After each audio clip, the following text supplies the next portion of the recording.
There was not a single enemy naval base on the Black Sea that he did not bomb. The wings of his machine saw Bucharest, Ploiesti, Gulcha, Sulin, Constanta. Tokarev bombed enemy aviation on his airfields, tanks and troops on the front line and on the approach to it, destroyed crossings, ships, put mines in ports, hit Hitlerites with bombs, torpedoes, mines exterminated with gun and machine gun fire. Sometimes even the lines of an official document sound like a poem to military courage. Since the beginning of the war, our pilots, under the direct leadership of Tokarev, 346 enemy floatplanes, 211 airplanes, 430 vehicles, blew up 41 warehouses with military property, exterminated more than 2,000 Hitlerites, and inflicted many other losses on the enemy. Such a colossal result became possible due to the fact that the combat operations of the regiments were led by Tokarev himself. He personally led large groups to the bombardment, showed them the way, was the first to break through to the target. March 31, 1943, Tokarev led to Sevastopol 18 aircraft. As a result of the brilliant realization of the idea of a simultaneous surprise attack, our planes sank 10 and damaged 5 enemy floatplanes. Tokarev led the group to his airfield without a single loss. August 9, 1943, he again led a group of bombers to Sevastopol. The planes that followed Tokarev personally sank a transport of 10,000 tons and 1 minesweeper. Commander of the fleet announced gratitude to all participants of this operation. Nikolai Alexandrovich, having gained rich military experience in the Finnish campaign, and the title of Hero of the Soviet Union, met the patriotic war with Germany at a truly heroic sight. He headed the combat work of the Black Sea bombers, began to drive squadrons to military ports and oil bases in Romania. Nikolai Tokarev's strikes were admired by the whole democratic world.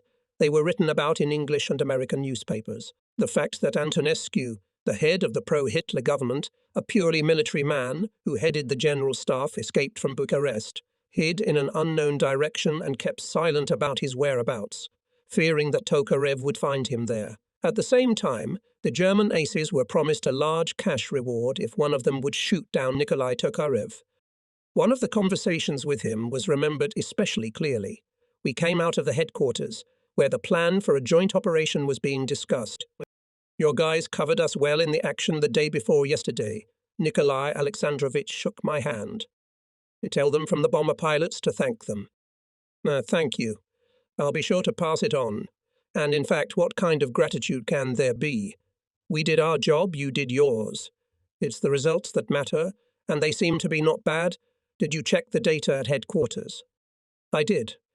According to the data of aerial photography, we sank 2 transports, 1 tanker. I can't remember everything by heart. He took a paper from his uniform pocket. 1 tanker, 2 barges, 3 torpedo boats, 20 railroad cars destroyed and 10 railroad cars damaged, 3 barges damaged, 2 torpedo boats. That's accurate. Absolutely. Headquarters double-checked it. By the way, the fleet commander, Vice Admiral Oktyabrsky, sent a telegram to my name. Take a look at it. I read, looked at the photos of the bombardment of the harbour. Well done, guardsman. Good shot. The pictures are decrypted, but you can clearly see the burning enemy transports. I declare to all crews gratitude for excellent performance of the combat mission and for good preparation and organization of the strike. Such a good strike, and without losses, was clearly unexpected for the enemy. I wish, comrades guardsmen, all of you even greater successes. Well, we'll continue to work like this in the future. Let's hope so. He smiled a shy smile. After that, we saw each other several times, but always in passing. More often, we called each other back. There are many wonderful cities in Russia, which played an outstanding role in the history of the Russian state. One of them is Tula, the birthplace of Russian gunsmiths. Nikolai Alexandrovich Tokarev was born in this city, in the family of an ordinary worker. If Tula gunsmiths became famous as masters of making Russian weapons, Tula citizen Nikolai Tokarev glorified Russian weapons with his military feats. The life path of the remarkable Russian pilot Major General Nikolai Alexandrovich Tokarev was thorny. The imperialist war ruined our country. Immediately after this war was followed by another civil war. In 1921, in the country reigned famine. In this difficult time and past youthful years of the future pilot, The country entered the period of restoration of the national economy. The Soviet power opened the doors of schools and universities in front of the workers. Nikolai Tokarev went to school. Study was intermittent, but he persistently made his way forward. 15-year-old young man strives for knowledge with amazing for his years' persistence. Material deprivation does not stop him. In those years he meets a girl. Nicholas studied at the Tula Evening Rabfake. She, having graduated from the 9-year school, worked in a store and simultaneously continued her studies. Energetic, businesslike and courageous girl came to Tokarev's heart, and they met. Since then, Elizaveta Matvievna became his loyal friend and assistant.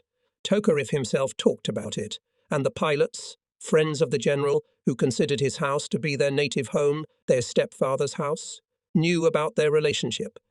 After the Rabfek Komsomol Nikolai Tokarev entered the Moscow Boman Machine Building Institute. Our country was creating its aviation industry. Tsarist Russia did not have it, and the need for aviation, strong and numerous, was dictated by the whole course of international politics. The party called the best sons of the motherland to the flight schools. From the third year of the institute went to the aviation school as a communist and Nikolai Tokarev. It was the first set of communists, Yusha-winged warriors of the Soviet sky. Nikolai Tokarev justified the great trust of our party with honor. He graduated from the aviation school in Kacha, near Sevastopol, with excellent marks. Soon he was transferred to the instructor's work. Nikolai Tokarev for a short time trained more than 300 pilots for the Air Force of the country. Then for some time he was at the aircraft factory, helping the team of workers in the production of airplanes. The whole group headed by Tokarev, including him, was awarded for exemplary work. In 1932–1933, he was already a link commander, then the commander of the air squadron. 4 years he lived in Evipatoria from 1934 to 1938. Here he received the first government award, the Order of the Badge of Honor. This city Nikolai Tokarev considered his native city.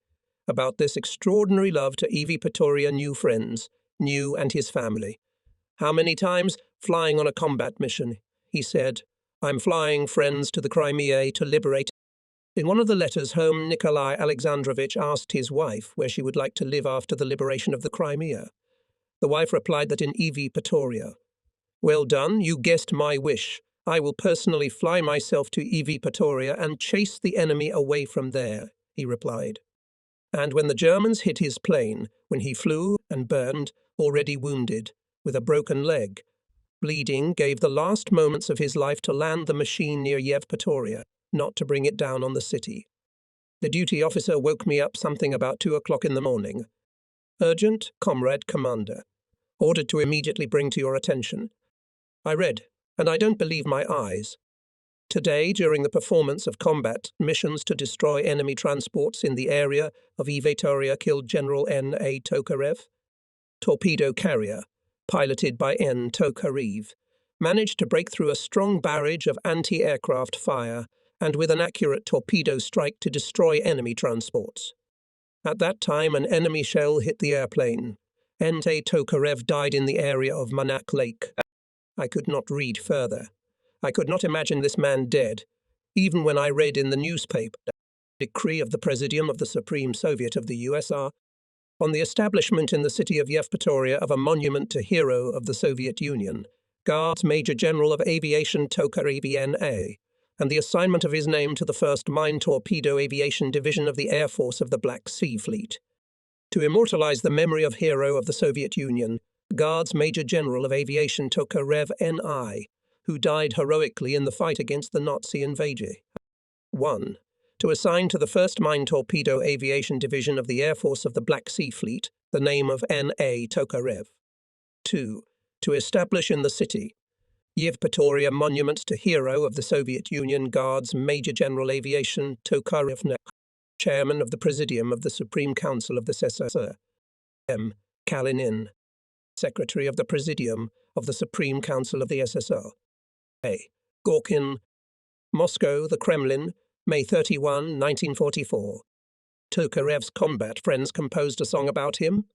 Fearless proud falcon. Over the sea flew. Winged warrior Tokarev. A hero general. Look, motherland. Motherland, Russia. How can they fight? Naval pilots. with the Guards' blows. Crushed the enemy.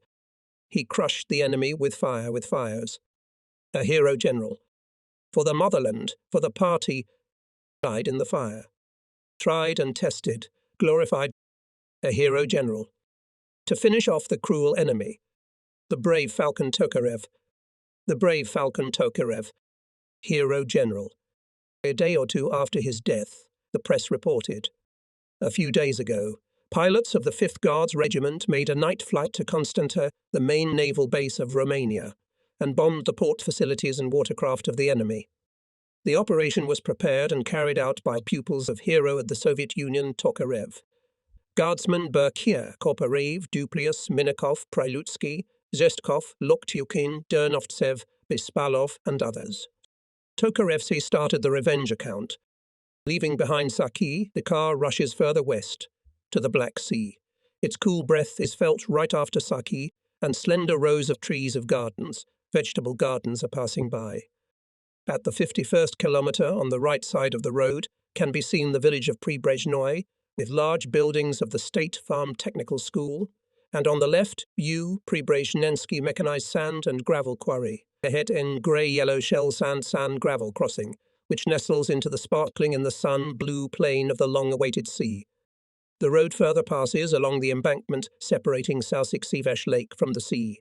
The highway follows the embankment along the sandy shore, a wonderful beach, always crowded with vacationers in summer, and as a reminder of the price at which today's happiness of the people was won, there is a monument to the sailors paratroopers who died in battles with Nazi invaders in January 1942. Before entering the city, a new large landscaped beach is spread on the seashore. Here, at the service of vacationers, canteens, stores, storage rooms, Evpatoria stretched along the low sandy shore of the Evpatoria Bay, from Lake Sivash in the east to Lake Maynak in the west. Nikolai Tokarev City. I go to the theatre square. On a pedestal of black marble amidst a sea of flowers is a bronze general, with a familiar resolute drawing of lips. At the bottom, the inscription Hero of the Soviet Union, Guards Major General of Aviation Tokarev Nikolai Alexandrovich. Heroically died in the fight against the German invaders. And below dates, 1907-1944. Life is lightning, beautiful like a legend. We listen to the interrogation of the German pilot, who does not remember the boastfulness of Hitler's young men, heroes of shooting unarmed population of Czechoslovakia, Poland, France, who has forgotten these insolent faces of burnt murderers when they by mistake landed on our territory. Then, in the first months of the war, when German aviation was almost unpunished in our skies, these Hitler's aces did not believe in the bravery of our pilots, did not believe in the Russian Ram, did not believe in anything but the invincibility of Germany and their Aryan purity. But the days passed. Behind the shoulders of German generals and fascist screamers stood the defeat of the German army near Moscow, Stalingrad, Oral, Belgorod and Kharkov. The front line has changed, or rather pulverized and fascist ace. He learned to believe a lot. Here he sits, this ace. He's 23 years old. He's confused, but he answers willingly. While still in the special school of fighter pilots in 1941, he conducted combat practice over the towns and villages of England. He wanted to become famous like the first air pirate, the progenitor of the Nazi aces Melders. He flew Me-109s of all modernizations. On his chest 3 iron crosses. Melders' remains have long since rotted in the ground. His apprentice is smarter and, above all, more careful. He escaped death. He preferred to leave the cockpit of the burning Messer and descend by parachute, deciding to surrender as a prisoner of war. Why? Now I believe that the Russians have the advantage in the air. Your Ilias are especially good. They are fast-moving, well-armoured, behave impudently, go at low altitudes, penetrate deep into the rear, storm columns, and when they return you don't even have time to notice them. Your massive raids are more effective because your pilots are good at keeping combat order.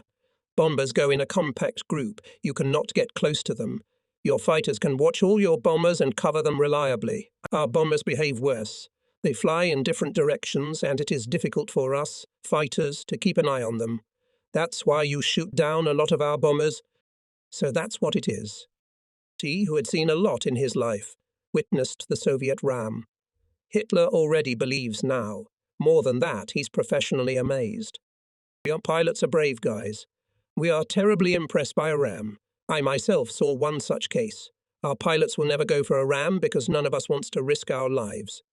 Here there is one chance in 100 to live. Ramming as a method of combat is very highly valued among us. They, experts in the destruction of innocent human lives, are afraid to risk their own skin. How can they compare to a ram? The ram is our Russian form of combat, now invincible, especially tormented by one annoying question: what to do next? Captured Ace sincerely concerned. He helplessly lowers his hands. All of us are worried now one thing: what to do? We can no longer attack. This is evident from the course of summer operations. Apparently, we don't have enough strength. Chemistry could be the solution, but the Russians, British and Americans have more airplanes than we do. If we start chemical warfare, it will cause reprisals and Germany will be hunted down. That's what we're very much afraid of. The wrong kind of German has gone, I concluded. The year is not the same. 1944 is not 1941. 2 years of war have taught the Nazis logic. They are already beginning to think and soberly assess the combat qualities of Russian aviation and the courage of our pilots. Well, let's note it. However, logic will not save the fascists from responsibility. None of them will remain alive on our land. A few days later, a new meeting. When Hitler's air bandits bombed our cities, shot from the air crowds of fleeing women and children, attacked sanitary trains and ships, the burghers in Germany were out of breath. They unrestrainedly honoured the air ober pirates General Galland, Captain Graf and other bandits, black kites. But the time of reckoning had come. Thousands, tens of thousands of aerial bombs fell into the lair of the enemy. Our troops crushed him everywhere. On the ground, in the sky and at sea, German cities and factories went up in flames. The dam on the Main collapsed. Berlin trembled from the explosions of bombs. One of the Botsmarts who was taken prisoner tells us.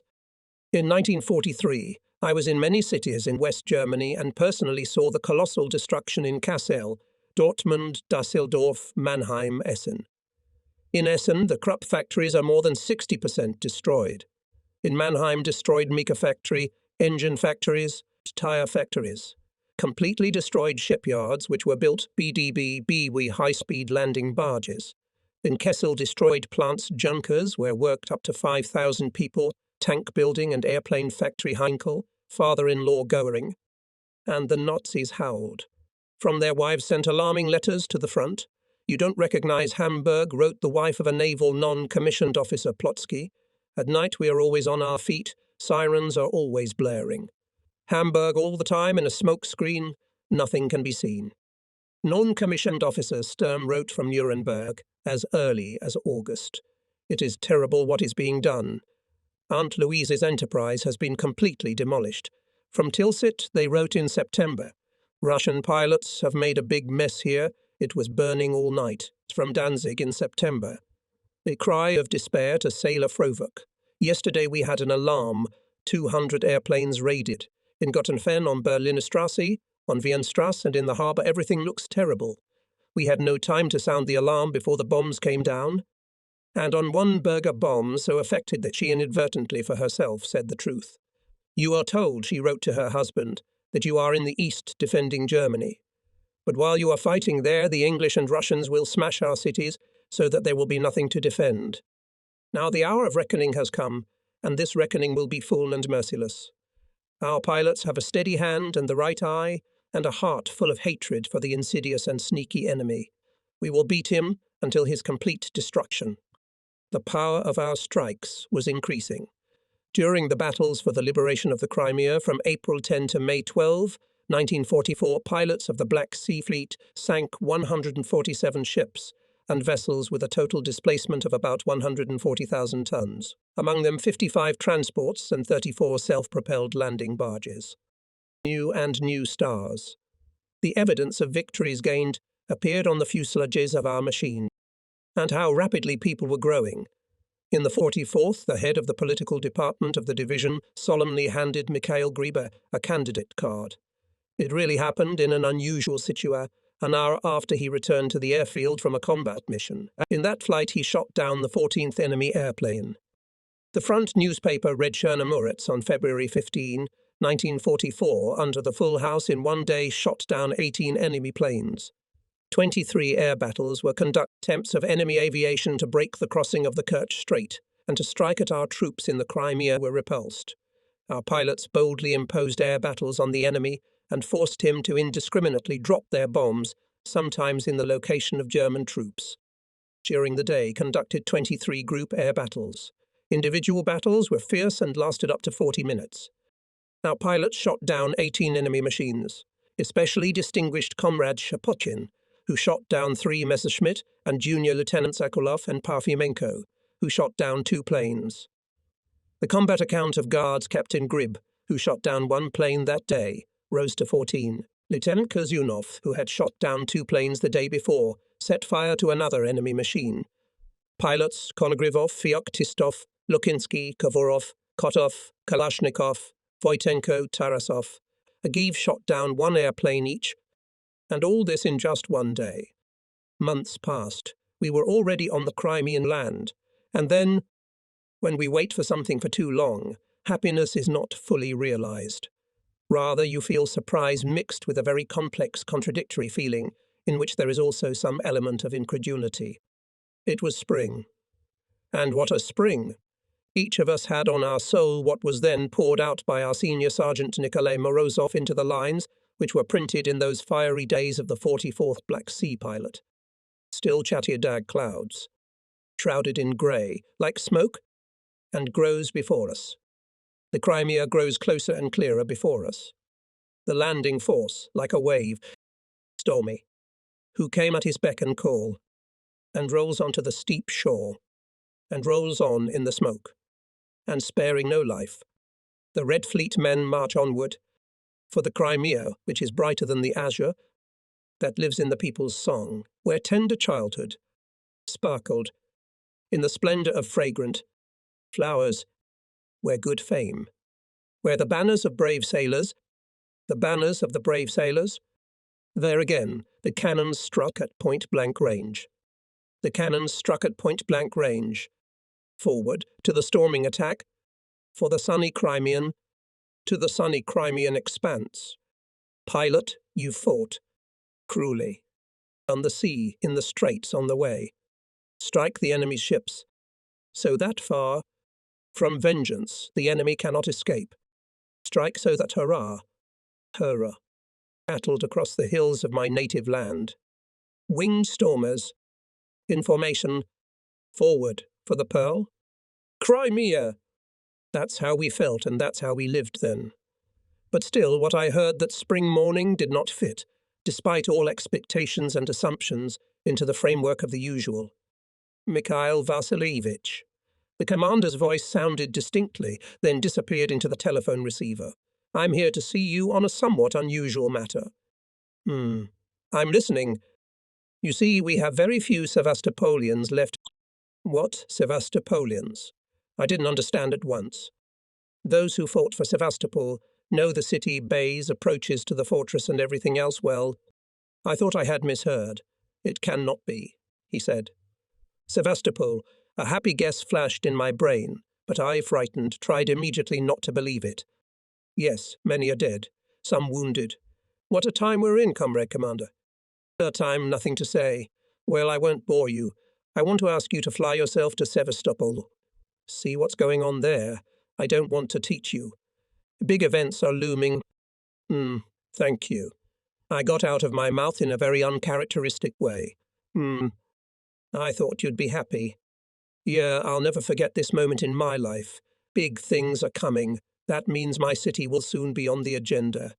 Mine because I'm a part of it. Mine because my best friends sleep in its soil. Mine. Because in endless dreams and nights I dreamed of your blue bays, your widespread Sevastopol. How many times I mentally walked along Bolshaya Moskaya. Here at the beginning of the street on one of the buildings installed a memorial plex in memory of the revolutionary demonstration of Sevastopol workers and French sailors shot on April 20, 1919 by order of the interventionists. Bolshaya Morskaya connects 2 squares, Ushakov and Revolution. Nakimov Avenue is especially beautiful. It stretches between one-sided buildings and Primorsky Boulevard along the shore of the main roadstead. Above, on the left side of Bolshaya Morskaya Street, there is a memorial plaque indicating that in the yard, in the adit during the defense of Sevastopol 1941-1942 years, was the City Defense Committee. Shaum Yushakov Square, you can walk to Lenin Street. No, I seem to be seriously dreaming. Will I really see all this? Soon. In about 2 hours. I'm pulling a newspaper out of my clipboard. I've been carrying it around with me all these months. It's about the most important thing to me. The immortal glory of Sevastopol, and its heroic defense will live forever in the memory of the people. For 250 days, the defenders of the sea fortress repulsed countless attacks of German troops. The enemy left up to 300,000 soldiers killed and wounded on the outskirts of the city. The Germans stormed Sevastopol 3 times, in October and December 1941 and summer 1942. The Black Sea Fleet was the main defense force. During the fighting at Sevastopol, ships of the Black Sea Fleet 402 times opened fire on the advancing German troops. Artillery fire of ships was combined with bombing strikes of naval aviation. Generations of sailors will draw from the history of Sevastopol defense high examples of selfless bravery and selfless devotion to the motherland and duty. The immortal feat of 5 Black Sea sailors who threw themselves under German tanks with bundles of grenades. The heroism of 7 Komsomol members who defended the famous bunker No. 11. The legendary courage of the artillerymen of Pianzin's battery. These and many other examples of unwavering fortitude and will to win serve as a source of military education. This was written in those bitter days of separation from you, Sevastopol. Here it is impossible not to say again about what we have already had to write about. Every person has in his soul especially holy memories. They are not even memories because memories are connected with the past. And what do you call the best in your destiny? The best is not because your life was easy and joyful. The way life is structured, the cloudless days are smoothed out in the memory. Only those trials, when you felt what you are worth, when you looked into the eyes of death and did not swerve from the course, when you competed with it and won. When you are closest to the great common destiny of the people, and this always inspires a man and gives him the strength that in ordinary circumstances he might not have found in himself, but here, as if having gathered the strength and courage of many and many, he opens up secret places in himself unknown to him before, becomes immeasurably higher than the ordinary, as if he measured himself with a different yardstick. Such moments and days make up the best in a person, but this does not go away with character, changing and elevating it. A man who has taken a big pass will not be confused on a small one, and even if his strength is reduced by age, he will try not to show it, to stay true to that, long ago taken the height. Not only for me, for hundreds and hundreds of people with whom we then walked beside, so holy and intimate forever remained Sevastopol. It was terrible in its wounds, pain and hatred then, our legend, our heart, our love, Sevastopol. We were leaving it. We were choked with rage. The words of consolation that we had done our duty, that Sevastopol was grinding up the best fascist divisions, that it had fulfilled its task, I confess, did not reach us well. We saw the Grafskaya Wharf squirming in the fire, the ruins of its once like woven of legends and heroics avenues, the bronze of monuments, shattered by shrapnel, turned, blistered, unsurrendered bastions. It was all like my own heart, suffocating with pain. I could not calmly listen to the soul-turning song, which tells how the last sailor of Sevastopol left. I could see the graves of my friends on Chersonese and people in blood-stained calfskin shirts, going up to the last legendary attack. For vacationers, the Black Sea today is a land of blue heat and sunshine, gentle aquamarine water.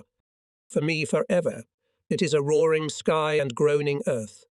Dozens of coastal strips, each of which is abundantly watered with blood. Sometimes this coastal edge was called Little Earth. Sometimes Itilgin or Chersonese, Sevastopol or Novorossiysk. And in essence they were big and small Sevastopoli. For this name contained every courage, fortitude and self-denial. When my plane came from the sea to the seaside boulevard, and I saw the monument to the ships sunk in the first defense of Sevastopol, I thought that all this is a dream, which now, in a minute, will end. But then one anti-aircraft battery struck, the second. 2 messers were dive-bombing from the side of the sun. The dream, indeed, was over. Only in a different sense we had. So another page of our front book was opened, and no one could read on it then. what awaited him at least in the next 2 hours. But this page was still different from all the previous ones. Everything we lived by had a different, higher meaning. The Soviet soldier stepped towards Sevastopol. The stepway was waking up. At first, the sky and the earth were indistinguishable. Only the bright southern constellations guessed the bottomless depth tipped over the earth. Then a dull steel-coloured streak appeared. It began to pinken, setting fire to the clouds previously invisible in the darkness. And suddenly, in all the vastness of the ginormous expanse that the eye could encompass, a triumphant festival of light began, in which all the colours of the rainbow seemed to take part. "How good it is!" Captain Mushroom said it so quietly, as if afraid to scare the silence. "How many years have I lived in the world and never seen such a thing?" "In peacetime you just did not duty at night on the airfield," Yi teased him. We sat in silence for a long time. "Unfortunately, my friend, it will," I sighed, looking at my watch. "The guys had 1 more hour to sleep. Then the alarm, and everything will be like yesterday, a month, a year ago." "Don't say that." Grib smiled. "It will never be like a year ago. You know what my technician told me yesterday? Now, he said, the war for us, the same holiday of near victory. And there was a time when we were retreating, and it was bad at heart, and people who were left under the Germans were ashamed to look in the eyes. Our conscience is clear. We did everything we could." And he didn't talk about conscience. He understands it as well as you and I do. But you must admit, every report from the Sovinform Bureau is good news now. We're advancing. We're driving the Nazi away. And now we are standing on the eve of the jump to the Crimea. And there, Grib even clenched his eyes, near Sevastopol. As I remember the Seaseed Boulevard, my heart turns over. And you think I don't. But it'll be hard for us now. You know the program for the near future? Kerch, Feodosia, Sudark. I'm happy that we are no longer defending but advancing. That this spring is an offensive. Mushroom dreamed of Seaside Boulevard in Sevastopol. I raved about Cape Chersonese with its dazzling blue, boundless sea horizon and white foamy surf crashing against the limestone rocks, over which with a guttural cry circling seagulls. Yalta, Alushta, Sevastopol, Sudak. These were not just names for us. It was the land where we buried so many battle friends, a land where every stone reminded us of our happy life before the war. The land which, while it was under Hitler's boot, was for each of us a prick of conscience, pain, agony. Crimea is also an operational space. From there you can reach to Odessa, and there Beshi, the border, the beginning of retribution to the damned fascists in their animal lair.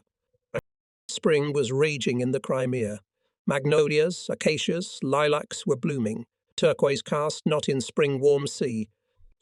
But who of us could mindlessly admire this spring, and the infinitely high blue sky and flowers? We were clearly aware of what awaited us in the Crimea, covered with concrete and steel 200,000th group of the enemy, 3,600 guns and mortars, 215 tanks, 300 airplanes, and this is only according to preliminary intelligence data. Hitler writes, raising the spirit of their soldiers, did not skimp on boastful statements. In the order of the commander of the 17th German Army Colonel General, Janicke in early April 1944 stated, Crimea is on lock. There is no force in the world that would be able to break through the fortifications on Perekop and Sivash. Let the German and Romanian soldiers rest in peace in the trenches. They will live here until our victory. The way to the Bolsheviks in the Crimea is forever cut off. The Russians held Sevastopol for 8 months. We will hold it 8 years. They realized what the loss of Crimea would mean to them. The commander of the 3rd Romanian Division, General Leonard Michalski, exhorted his soldiers to stand to the death. With the loss of Crimea, we will turn into dust and ashes. With involuntary foresight, Michalski looked into the future. And just recently the enemies were going to live in the Crimea solidly and thoroughly.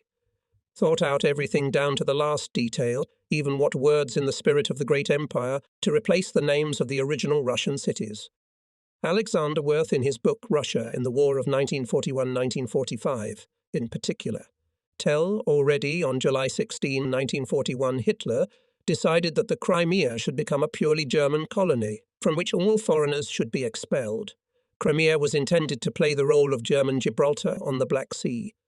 In the opinion of the head of the German Labour Front and head of the organization's strength, through Joy Robert Lee, The Crimea was to become a giant resort, a favourite place of rest for the Nazis.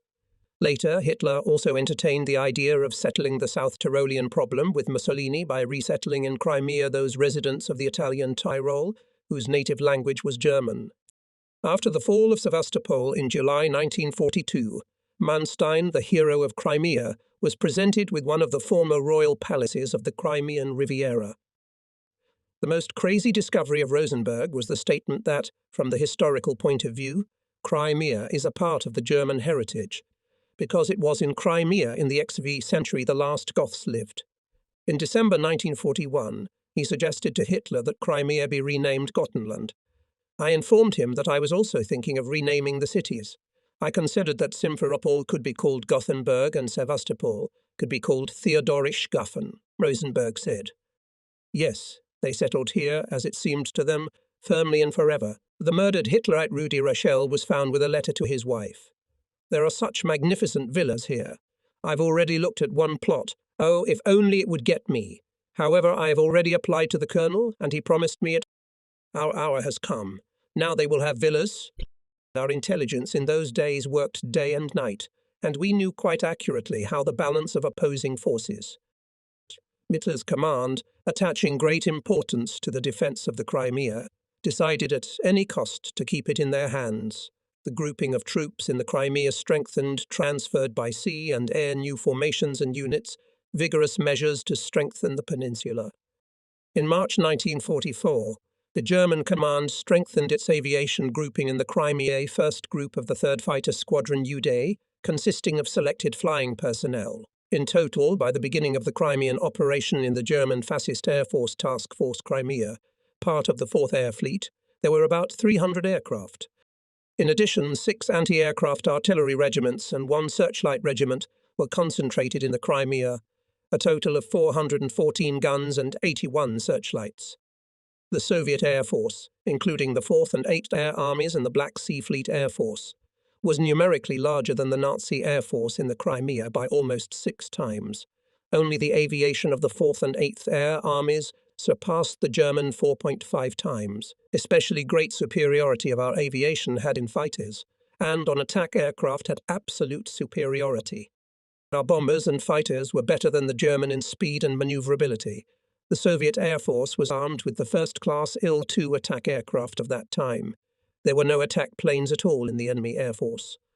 For reconnaissance and guidance of aircraft, we had high-quality radar stations Rus-2. We did not lack in anti-aircraft artillery defense. Airfields and other facilities of the 4th and 8th Air Armies reliably covered 10 anti-aircraft artillery regiments. Thus, by the beginning of the Crimean operation, despite the efforts of the German command, we quantitatively and qualitatively far surpassed the enemy aviation. On the moral and combat qualities of our pilots cannot talk. We literally rushed into battle to as soon as possible to liberate the Soviet Crimea from the hated fascists. In combat operations for the liberation of the Crimea and Sevastopol, our 6th Guards Regiment began to take part in January 1944, covering the actions of attack aircraft of the 11th Air Division against enemy targets on the Crimean Peninsula. When the news came that we were included in the number of air units that would participate in the battles for the liberation of the Crimea, it is difficult to describe our joy.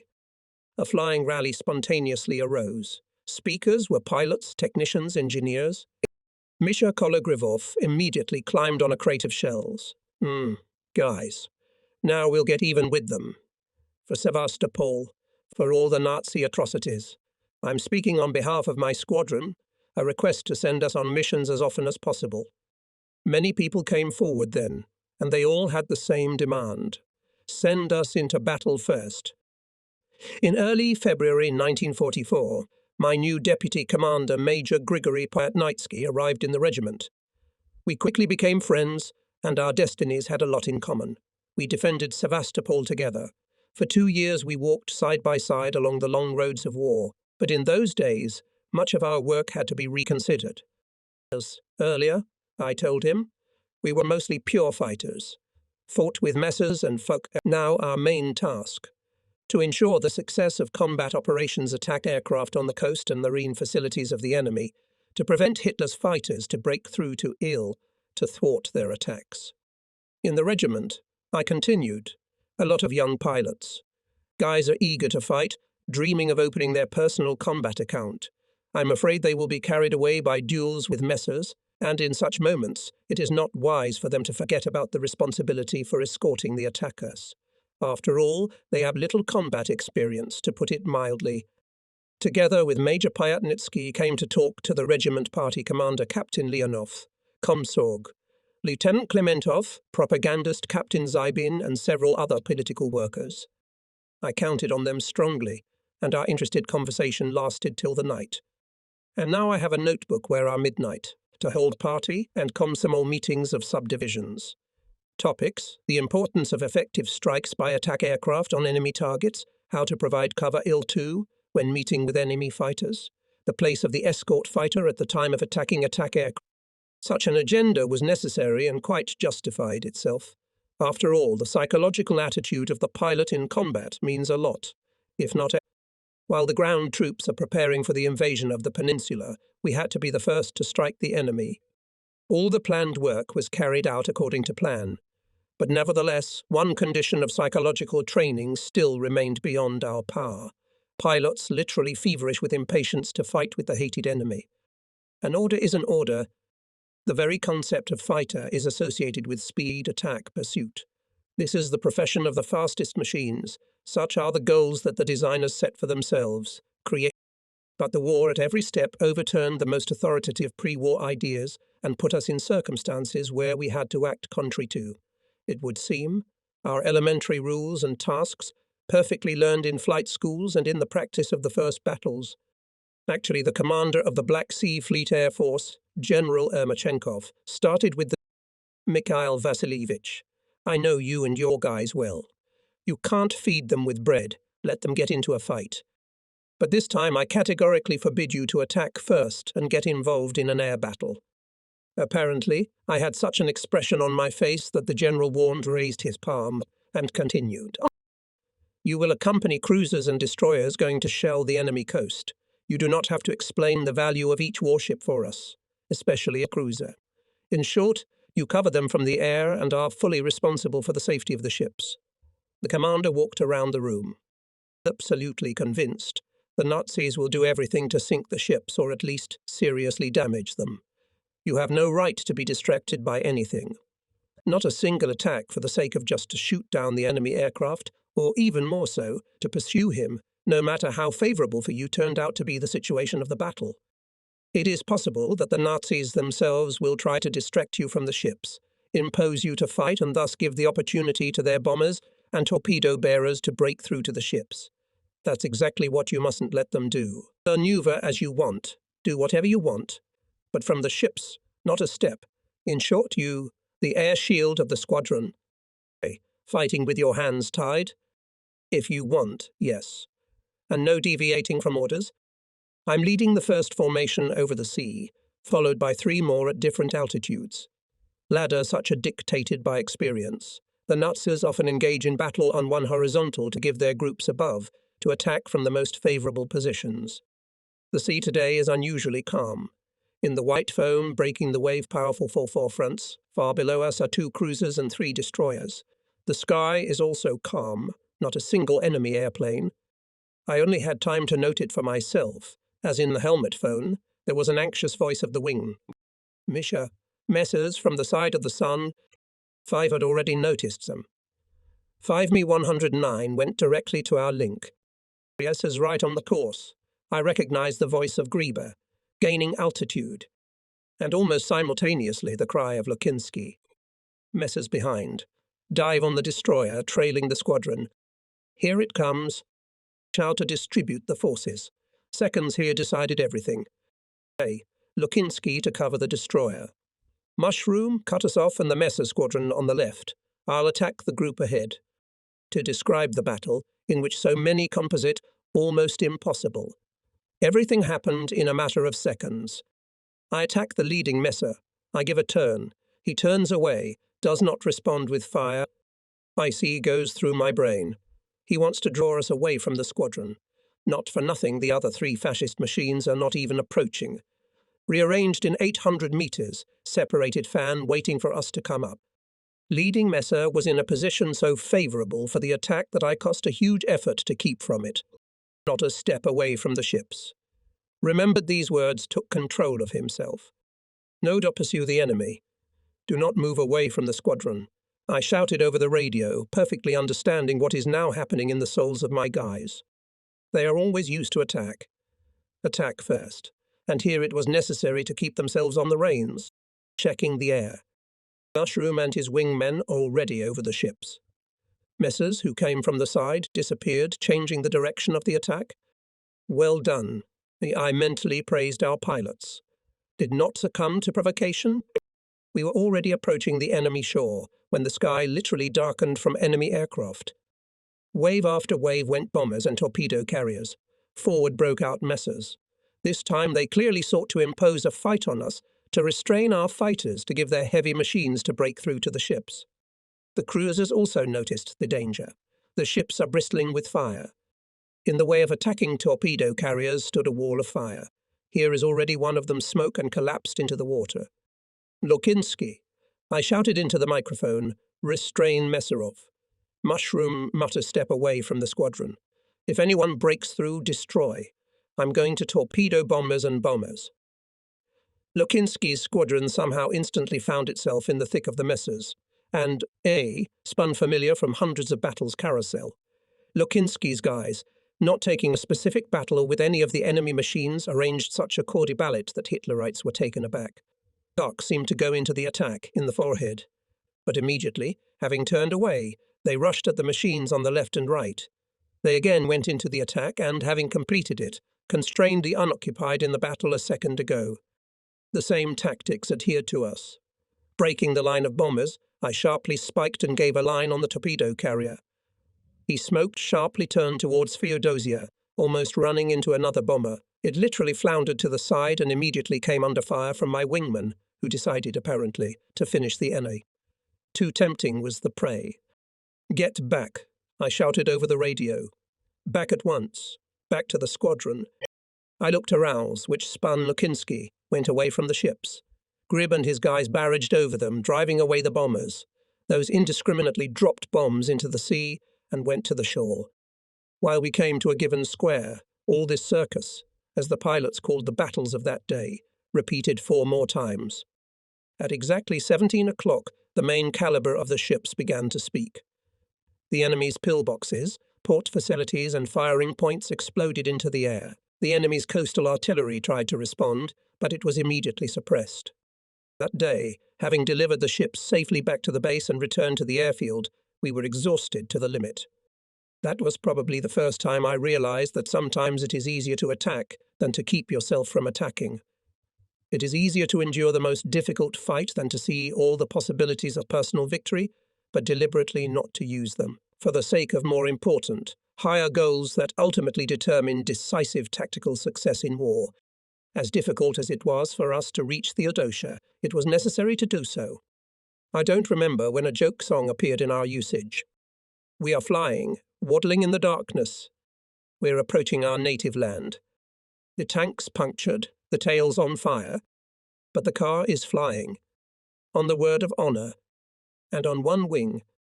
You can't fly on one wing, but on good faith is just about our situation. 10 minutes to fight, and come back. Fuel is running out, otherwise you'll fall into the sea. Vasily Gusakov was long haunted by heavy visions of the last battle which he fought before being in our regiment. He lost the leader. He lost him, though it was not his fault, and the matter happened like Seryosha Lutsenko was leading, Gusakov's friend and friend-in-law. The cloud cover was quite dense, and the airplanes flew as if covered with absorbent cotton. There was, according to calculations, somewhere down there should have been a station Blagoveshchenskaya. Suddenly the clouds ended, the bright sun hit the cockpit, and at that moment Lutsenko saw a Mi-110 going below. It was easy to guess. It was returning from a mission from our territory. Vasily, do you see it? I see it. Attack, cover. Nadi too. Using the advantage in height, they fell on the enemy with a stone. Messer rushed to the side and began to descend into the clouds. The line fired by Lutsenko passed by. Repeat the attack. We'll catch up. Before the Messer was already some 300–400 meters, and Sergei prepared to give a turn. In aerial combat happens all sorts of things. The gunner from the Mi-110 ahead of Lutsenko only a second. Sergei sharply threw the car up. Vasily went after him, realizing everything at once, and from the engine of the fighter of the leading poured smoke. The sea is under us. Vasily thought anxiously. What to do? How to help? He saw Sergei left the cockpit, and a few seconds later in the air floated White Dome parachute. Vasily circled next to his comrade, anxiously looking at the clouds and the sky. Only if the Messer's devils did not bring. So he accompanied his friend to the water. Sergei, apparently, was badly wounded. He never once waved to his wingman. As soon as Lutsenko landed, Vasily clocked the time. Course, coordinates of the place of his landing, and at full speed went to the airfield. And in half an hour with Senior Lieutenant Fomin, he on U-22's already returned back. Only if I could hold out on the water. Only if I could hold out, Vasily thought feverishly, clutching a lifebelt in his hands. They searched the entire neighborhood. They flew as long as the fuel supply allowed. But Lutsenko was no longer on the water. 2 days later, going into the dining room, Vasily accidentally heard the conversation of unfamiliar pilot. I heard that Lutsenko was shot down. Who was his wingman? Not some young sergeant. He probably got confused and didn't cover him. Vasily did not interfere in the conversation, although pain stabbed at his heart. He knew that he had done his duty to the end. But what good was that knowledge if Sergei could not be resurrected? If there will be nothing for him? No sunny Crimean sky, no height, no happiness of flight?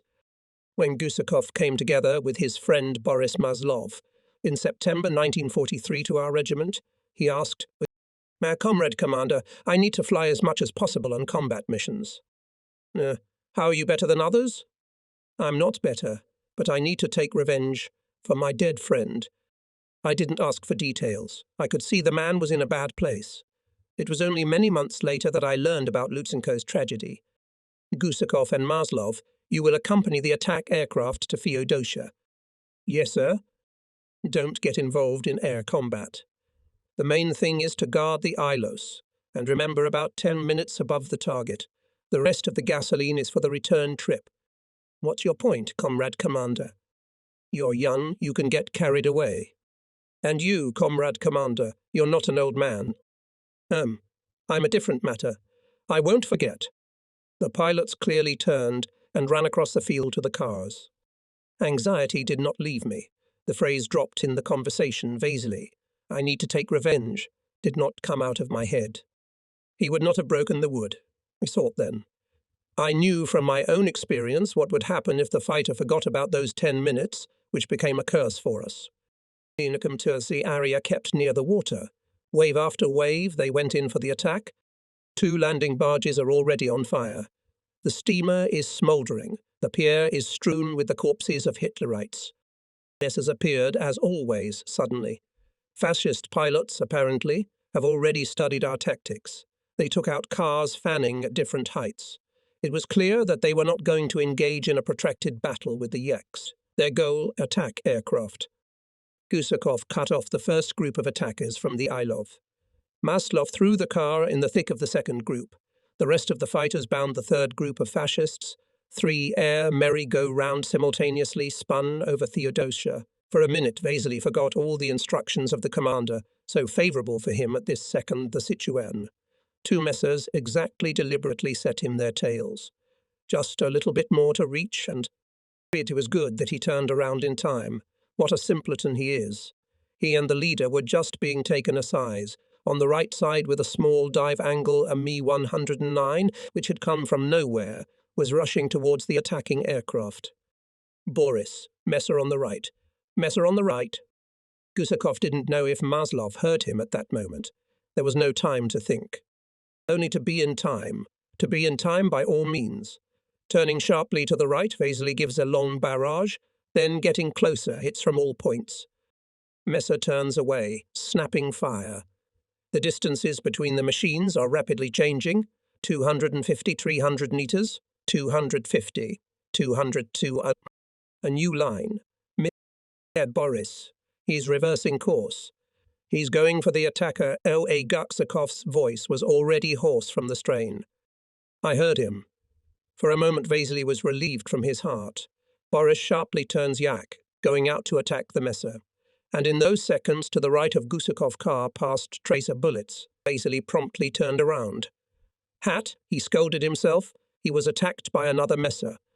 No one can cover the leading one. Boris is busy attacking his fascist, so we can't leave him behind. But then you, Vasya, will be shot down. That's the messer in the tail. Chian's decision came instantly. Gusakov sharply throws his plane at the pursuer. The calculation is one. The Nazi will probably not go to the collision, turn away. And this is a gain of precious seconds, and so it happened. Messer rushed to the side. Now to cover Boris. When Vasily came out of the turn, he saw how Maslov was already slowly turning to the right. And his messer's stone went to the water. Here he touched the surface of the sea, drew, raising a cascade of splashes, a few meters, and disappeared into the depths. When the friends again attached to each other, to their left of them to the water, leaving behind a plume of black smoke, another messer flew by. It was their friends, continuing to reliably cover our armoured attack aircraft. Not a single Nazi fighter to the attack aircraft did not get through. After the operation was sorted out, Maslov's flight book included the downed airplane. In Gusakov's book, provided cover for the leader, who shot down in Mi-109. To figure out what and to whom to write in, only for a month Gusakov and Maslov made 22 combat sorties, and together they shot down Focke-Wulf and Messerschmitt. Now I do not know. What kind of office should I divorce with you? I asked, puzzled, one day, meeting inseparable friends. Why do we need an office? Answered Vasily seriously. These are not our downed men. They are Seryozha Lutsenko's. The story told by Vasily shook me, and not only by its tragedy. Really, put yourself in Gusakov's place. How should a pilot feel when he hears behind his bee? He left his wingman, heard and could not prove anything. After all, during the battle, except for Vasily and Sergei Lutsenko, none of the witnesses were around. What a burden this wonderful guy was carrying on his soul. But the arithmetic of Maslov's and Gusakov's undisputed victories made us think about many things. Indeed, can a leader win if he is not covered by a wingman? Of course not. He will certainly be shot down. And what is the wingman himself without a comrade? Nothing. He'll find himself in exactly the same situation. That's the true price of combat, flying camaraderie. It's all the power. It is necessary to talk about it with young pilots. I thought then, making notes in my notebook for memory. To tell about how destructive for the pilot ambitious pursuit of the number of personally shot down aircraft, how strong and inseparable should be a combat cooperation and mutual assistance in the air, leading and wingman. They are a single combat organism. This note is still preserved in my front notebook. When I made this note, I did not know that the same united fighting organism, Maslov. Gusakov would soon give a bright, impressive material for reflections on this topic. It is now that I wrote the calm word material. Then Gusakov, although he won the victory, was literally on a hair's breadth from death. A group of 16 fighters were tasked to patrol Novokerch. The first squadron was led by Captain Grib. Gusakov turned out to be the wingman of the same Maslov. Friends endlessly believed in each other and always flew to fulfill combat missions their pair. The fighters passed Cape Kazantine, turned to Kerch. Oh, attention! Above is a group of 6 messers, warned Lukinsky. Yaks turned to attack, dispersed, but the Nazis, not taking for some reason the battle, left in the direction of Feodosia. And then Vasily suddenly noticed rapidly catching up with them, Mi-109. And where did this one come from, and what does he want? Perplexed Gusakov, seeing how the messer demonstratively goes to converge. Suddenly the fascist turned to the right, but here he was again headed toward them. What kind of crazy God sent? Gusakov's bewilderment was growing. This is a sure death for him. There are 2 of us, he's alone, or maybe not alone. Vasily looked around the sky. No, where enemy planes are no longer visible. And then his patience came to an end. Well, now I'll show you, insolent, show you. Gusakov increased speed, stepped forward Maslov and shouted into the microphone. Cover, now we'll teach him a lesson.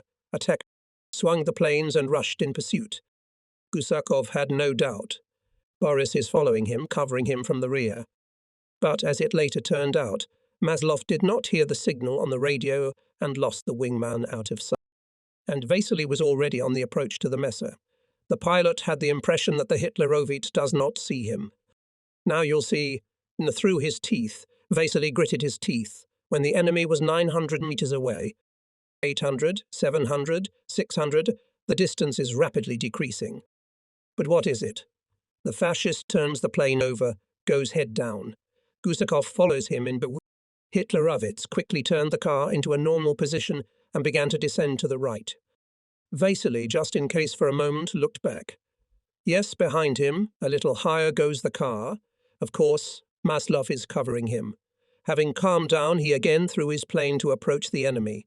Passionate about the attack, he no longer saw neither the ground nor the sky, only hated black crosses on the plains.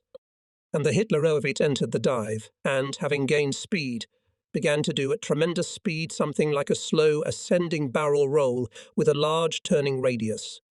The second half of this figure he performed with a decline. Gusakov, as if tied, kept up with the Messer. Nothing, how do not spin. I'll aim, only to hit for sure. Because of the somersaults which threw out the Nazi, Vasily could not aim, although the distance between the machines sometimes reduced to 200-300 meters. Hitlerovitz, on a dive with turns, at a tremendous speed, rushed to the left, then to the right. When will these foretells end? With annoyance, thought Gusakov, and at the same second the Nazi suddenly got in the very crosshairs of the sight. From a distance of 100 meters, Gusakov immediately gave a volley of cannon and machine guns. A miss was ruled out. He saw how his volley shattered the glass of the German cockpit as he went, tumbling on the wing, to the ground. And she was very close, and at the same moment, another line, coming from somewhere from the tail of the yak, slashed at Gusakov's car. Feeling that someone was hitting his car, Vasily was dazed. Fortunately, it lasted a moment. As hard as he could, he pulled the handle. The overload darkened his eyes, and only after gaining altitude, Gusakov realized what's wrong. The first Messer, which he shot down, was just a decoy. And behind him, Vasily, was not Maslov, and the second Nazi, who, thanks to his Vasily carelessness, managed to stealthily go into the tail of the yak, give the Hitlerovitz turn a second later, and Gusakov's plane would inevitably crash into the ground. Too low was the height for maneuver, but seeing that, it would seem, the right pre from him slipped away and that the Soviet pilot, so rapidly gained altitude, is in a more favorable position, the Nazi evaded the battle and went to Feodosia. Vasily felt that his forehead under his helmet is completely wet, looked at the ground. The remains of the Messer he had shot down were burning, and at heart was cold and tormented. Gusakov, not finding Maslov anywhere, turned home. Of course I made a mistake, he chastised himself. Essentially abandoned the leading man, and in what form will I show myself at the airfield? The cue fired by the Messer knocked off the top of the keel and cut off the antenna of the plane. What will I tell Maslov, Lukinsky? Avdeyev will definitely say slacker, and it's not worth mentioning the downed Messer, who saw me shoot it down. No one. They'll think I'm a liar, then you'll be disgraced forever. Vasily saw his planes over Kerch. Where were you? Maslov's voice over the radio did not sound kindly. Thank God that the antenna is knocked down, flashed a thought at Gusakov. At least we don't have to answer right away. And when we fly home, I'll think of something. At this time from Feodosia appeared a group of Messers. Air carousel began. Before everyone's eyes, Lukinsky cut off the Mi-109 with a marking cue. And I have a victory. Already with sadness, thought Vasily. And you can't even tell about it.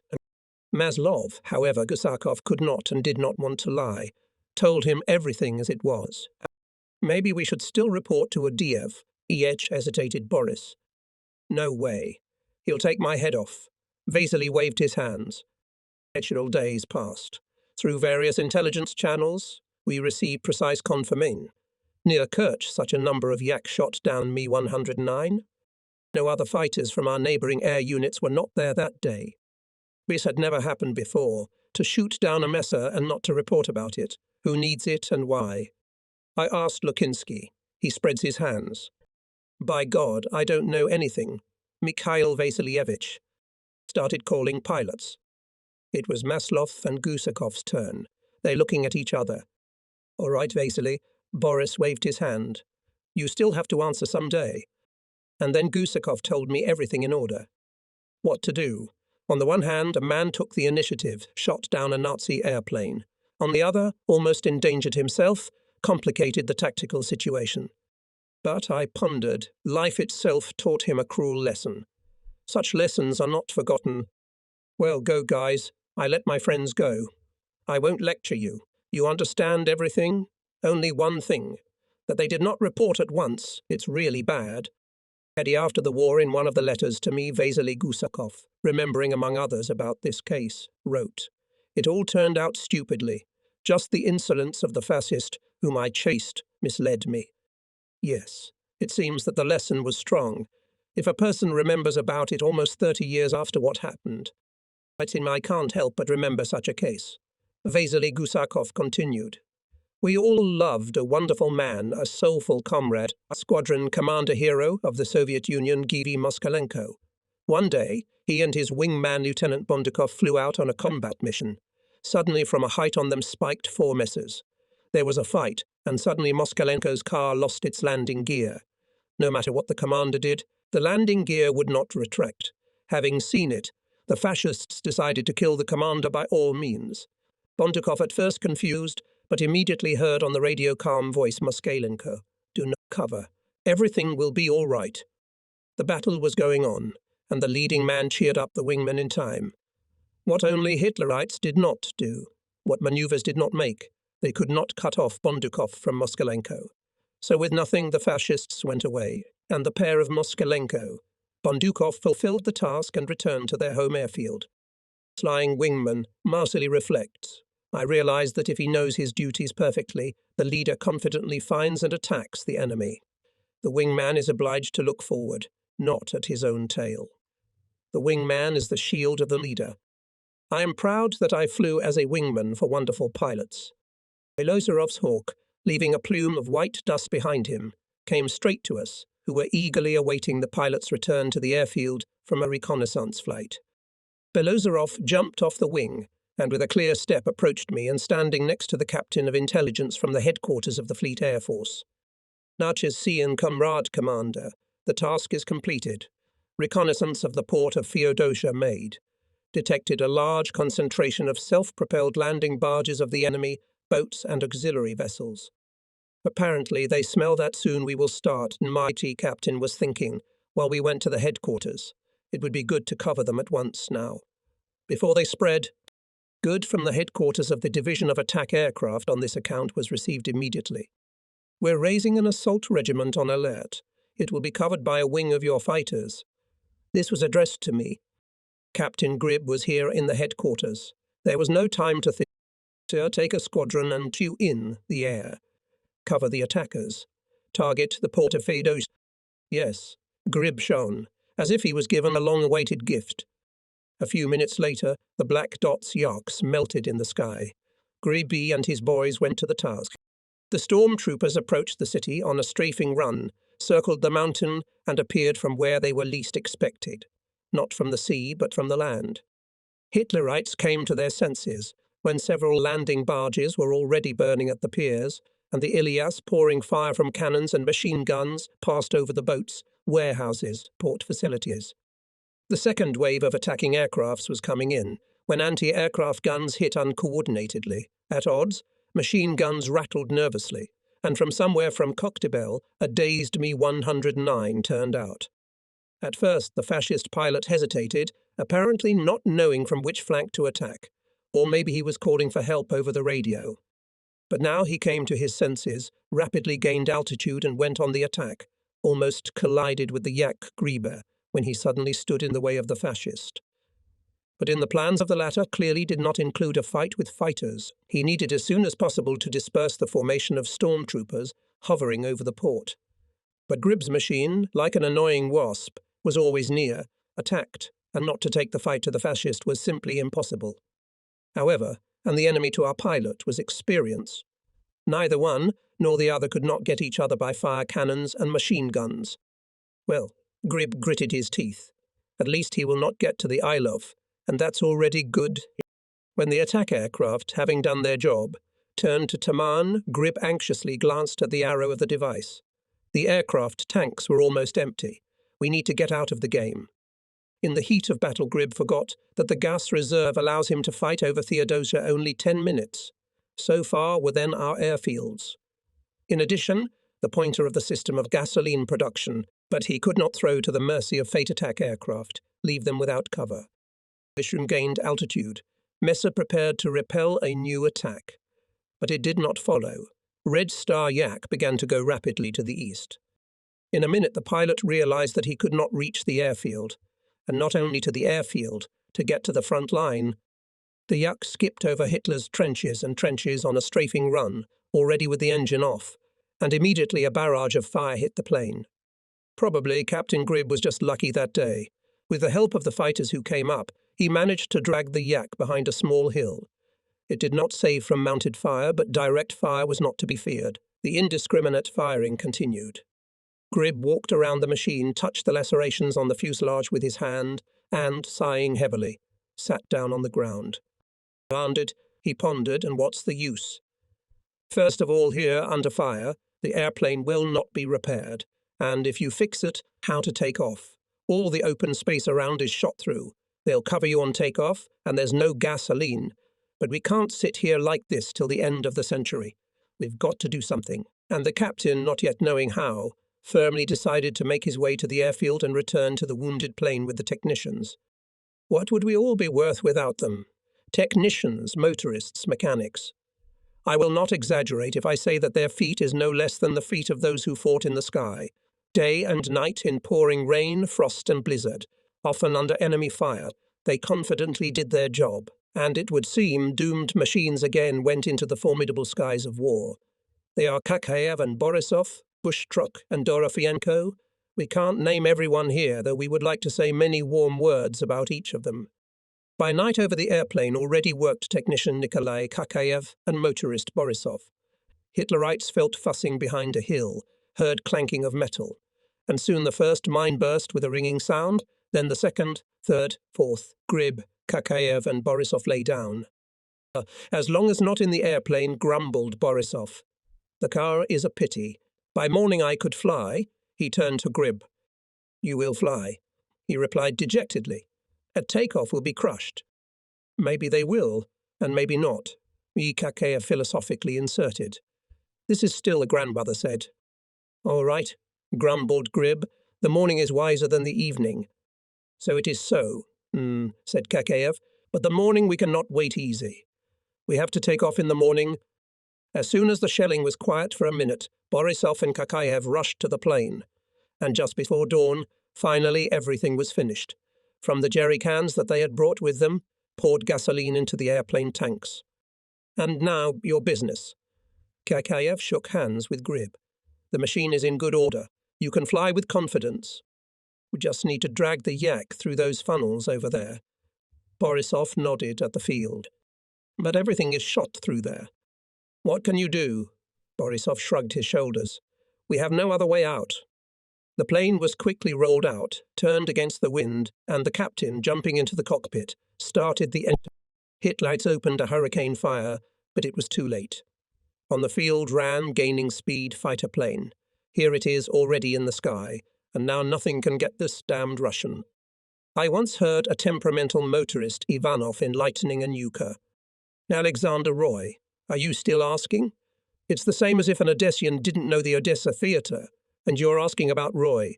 He's known all over the fleet. Look how he works. He's our aviation doctor. However, the term doctor for an aviation engineer sounds, perhaps, too peaceful. But many people remember Alexander Stepanovich in a completely different capacity, as a decisive, strong-willed commander. At that time, near Nikolaev, German tanks broke through right to the airfield. Of the senior leaders in this area was one Roy, and he was not confused. He shouted commands as if he had been giving combat orders all his life. No, the technicians to me. Take the defence. Grenades, more grenades. And was the first to rush towards the rumbling cars with black crosses. On the run he turned back to the group of pilots who had rushed together with Every. Petrenko, to the planes. Get all the machines in the air. We'll hold them off. By the side of the field was already fighting. Grenades were bursting, splinters were shrieking, tanks' guns were booming. One machine spun in place with a broken track, another smouldered. Captain Roy was hitting the paratroopers on the armour with a machine gun, and all the time anxiously looked back at the airfield. Air roaring through the tornado of fire and smoke went into the sky airplanes. The engineer's shoulder burned, but he almost did not feel the pain. So tense were his nerves. Gone, all gone. The technician tugged at his sleeve. Who's gone? Anxiously asked the captain. The planes up, a smile flickered on the technician's soot-blackened face. Roy looked around. The airfield was empty. Pull back now. Short runs of technicians and motorists, fighting off the invading enemy from all sides, retreated to the forest. Hitlerites, seeing that their plan failed and the planes left, as they say, from under their noses, took out their anger on the rearguard of the fearless captain. Above the ground raged chaos of fire. Tanks were hitting with direct fire. Fascist machine gunners did not spare bullets. But here and the rescue forest thicket. At the edge of the forest they stopped. Roy looked at the exhausted soldiers. Well, eagles. And technicians were not to the teeth of German tanks. Smiles began to appear on the faces of the men. We are nothing. The main thing is that the airplanes went up. And we'll get even with these bastards. The captain, frowning, counted the men. And now, on the road, we'll make our way to our own. What about the airfield? Someone asked anxiously. He was not answered. Roy picked up a machine gun from the ground and walked deep into the forest. Behind him, supporting his wounded comrades, the whole small detachment moved. And a day later they were back at their place. The commander of the air regiment hugged Captain Roy. Earlier you lifted us into the sky. Now you helped us on the ground. Thank you. Roy nodded at the mechanics. After a terrible night crossing, they were literally falling off their feet. They should get some sleep, Comrade Commander. What about you? I'll call for volunteers. After all, someone needs to prepare the machines for the flight. Staggering from fatigue, he went to the airplane parking lot. And soon the front newspaper published an article about the heroic deed of Captain Roy and the squadron's technicians. Alexander Stepanovich came to Captain Marchenko. Well, why so? He asked the commander resentfully. What are you talking about? Did not understand the one. Roy held out a newspaper. It mentioned the unequal battle with tanks, and at the end of the article followed, Squadron Commander Captain I. T. Marchenko so characterized the work of as Ray. In all our successes are the results of the selfless labor of technicians, tireless work of Engineer Roy. The fact that our pilots in a short period of time studied the design of the new fighter. In all this is a large share of his labor. It is easy to sigh. To repair by morning an airplane damaged in battle. In reality, it is the creativity and hard work of technicians, their sleepless nights. Our airplanes are always ready for battle. 6,150 times the fighters went up in the air, and as many times Engineer Roy, before the flight checked the machines, took care that the material part in the air worked smoothly. Technicians Sikachev, Dyumin, Kozlovsky work in the squadron, ensure uninterrupted combat operations. Excellent people. Such they were brought up by the engineer. Well, everything is right. The commander smiled. Isn't it so?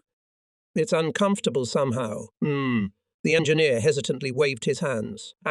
Was it convenient to repel tanks? It's all right, Alexander Stepanovich, you'll get over it somehow. And in general, keep it up. Soon another note about Petty Officer Kulikov appeared in the newspaper Black Sea Pilot. Whenever Guards Captain Mateviev needed to take off, his machine is always ready for a combat flight. Not reckoning with time, often neglecting rest, the mechanic of the airplane Kulikov works as long as it is necessary for the machine to be in constant readiness. Recently it was necessary to replace both carburetors on the airplane. Kulikov, without closing his eyes, by the light of the lantern worked in the cabin all night. By morning the difficult work was finished. Since the beginning of the patriotic war, Kulikov provided more than 500 airplane sorties. The participant of Sevastopol defense, Petty Officer Kulikov, not for nothing wears on his chest the sign of the Guardsman. He justifies his high rank by selfless labor. We were proud of our engineers, technicians, motorists. We knew in each of our victories and a cool share of their courage and heroic labor. What would we do without them, our dear aviation doctors? Without the engineer of the regiment, Guards Engineer Major Makiev. Without technicians who were led by Engineer Captain Klimov, it happened more than once, and nights this group worked to put into operation the airplanes that were damaged in the battle. In 10 to 15 hours they performed work that usually required at least 50 to 60 hours. And once our technicians pulled out a downed airplane, literally from under the very nose of the Nazis. Technicians Kuprin and Fedorov stealthily approached. The Yak, only 300 meters from the German trenches, lurked in a hollow. Kuprin sent forward Fedorov. All to the plane, fix the cable, and back. We'll drag it here in the lowland. Come on. Assyrians drown out the voice. A series of mines lay between the mechanics and the plane. All right? Kuprin anxiously asks Fedorov, who was on the other side of the explosions. I don't think it hit me, he says nonchalantly. I'm not talking about you. I can see for myself that it didn't hit me. Is the Yak intact? I don't know. I think it's intact. I think so. Wait, I'm coming to you. It seems that 10 meters separate them. One throw, and they're next to each other. But again, the ruptures don't let the men near the car. Apparently, the Nazis have shot every hillock here. They hit not at random, not by areas, they aim. They decided not to wait for the next series. They crawled forward. Fedorov rolled into the crater near the plane. Kuprin followed him. Well, see for yourself. How can you fix it here? They won't let me raise my head, you bastards. Yes, and you thought they'd give you schnapps? Let's end it. No, then I'll do it myself. Come on, I say. Who's in charge here? No, I'll do it myself. Kuprin is getting angry. Yes, I'll count your ribs. Give me the rope. He grabbed the rope and disappeared into the smoke. It seemed that Kuprin dissolved in the stinking haze that enveloped everything around the plane, and only by the movement of the rope the comrade feels that the petty officer is slowly, but still moving forward. Here the cable stops. Is it really killed? The partner's face turns pale. A minute passes, a second, and then the rope tightens again. The petty officer is alive. Finally, tired, covered in sand and clay, Kuprin sacks over the edge of the funnel. All right, we can hunk, but I can't, brother. I'm exhausted. Let me catch my breath. And you signal. Kuprin's voice is torn hoarse. Signal. They'll break the cable with a mine. 3 red rockets hang in the air. And immediately from the German side, a barrage of fire. Even the artillery started talking. Probably decided that this, the beginning of the attack. Business-like determined Fedorov. Let them shoot. The Hansa's nerves are fraying. The Yak crawls past them, shuddering on the bumps. Invisible from here, tractors are dragging it out of the no-man's land. Will they pull it out? If there is no direct hit, they will. And I think they will. The 2 men in the crater are talking quietly, as if there's no shrapnel screeching, no rumbling, no acrid smoke of explosives. We'll have a smoke and crawl. It should be patched up by morning. Mai's probably not himself. It's a joke to be without a car at such a hot time. You won't sleep at night again? You're a pussy, Volodya. What do you know about pilot psychology? You should help a man sympathize with him. No, so you sympathize? Champion, he won't go into battle on my sympathy. He needs a car. And I'm telling you, you won't sleep at night.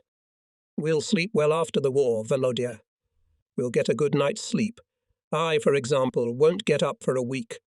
And well, enough of this talk. We crawled back to our own, and they, having gone over the edge of the funnel, pressing their bodies to the ground, worked with elbows and knees. What have you brought me, salvage?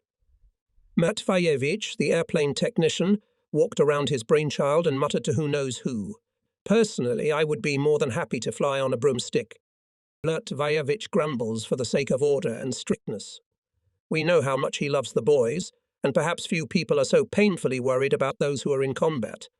He is the first to be seen on the field when fighter planes come in for landing. There is no grib. The motorist whispers fearfully, counting cars. He will come. You'll see. He will. Matveyevich comforts his colleague. He's not such a man that he won't come. He's resilient and lucky. They can't shoot him down. I'm telling you." The technician seemed to calm down, but after a minute Matevich himself became even more nervous than his colleague. Pilots, mechanics, engineers, technicians, and now Matevich was circling near the airplane that had been mangled in a brutal battle, not at all to give vent to his emotions. He was grumbling, but in his mind, we knew that. He was already figuring things out, trying them on, writing them down in his notebook. Replace the spigot.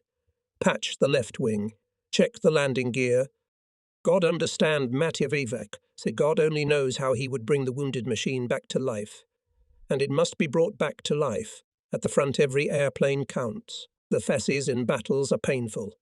The fascists fight with the desperation of suicide bombers, and replenishment of the fleet of yaks in the near future is not expected.